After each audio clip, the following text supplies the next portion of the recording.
မေးတာကျွန်တော်အမေကအင်ဒိုနီးရှားမြစ်ချနာမှာနေတယ်နော်အဲ့တော့ကျွန်တော်တို့အချင်းကြီးကအချင်းတော့ကအလုံးသားရတဲ့နေရာတစ်ပေဆိုတဲ့ဒီများရဲ့အဲ့ဒီမှာဆိုရင်ကြားလို့လေးကဟုတ်လားမိုင်းရဲ့ဘုံဘုံတော့ပြောတာကျုပ်မရှိတော့ကြားရတယ်ပြန်နေတာဝဲဒီနေ့တော့ဒီမင်းရှိတော့အားရတဲ့လုံးကြီးယာရီဦးလည်းပြောင်းမယ်ပြီးတော့ကြားလို့တော့ဘာဖြစ်လဲဆိုကြားလို့ရှိရင်သူကနေရာနေဦးခံလို့ရှိတော့ဘုံပြောင်းလို့စီးပြီးအဲဒီချန်နယ်ဒီဗီဒီယိုခုနကထားလို့လည်းအချိန်ဖြစ်တယ်အဲ့တော့ဒီပြောင်းလို့လည်းတော့ကြည့်လို့စားလို့အဲ့တော့ဒီချင်းကြီးမှာကျွန်တော်တို့ဒီချင်းမျိုးဆိုတာလည်း very proud of you ဒီကိုနောက်ဆုံး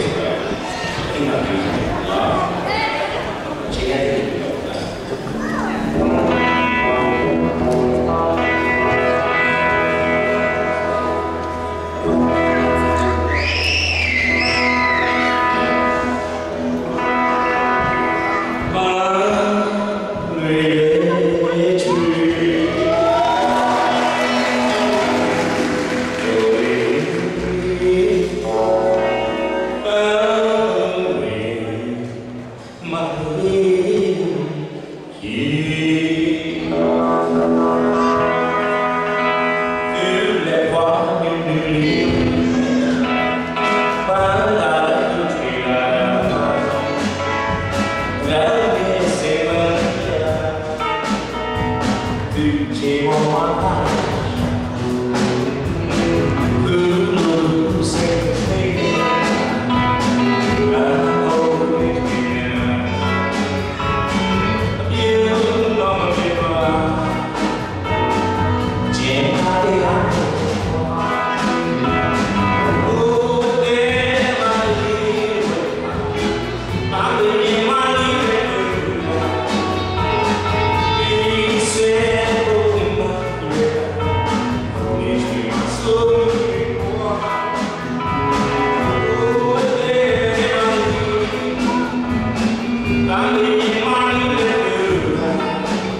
Thank you.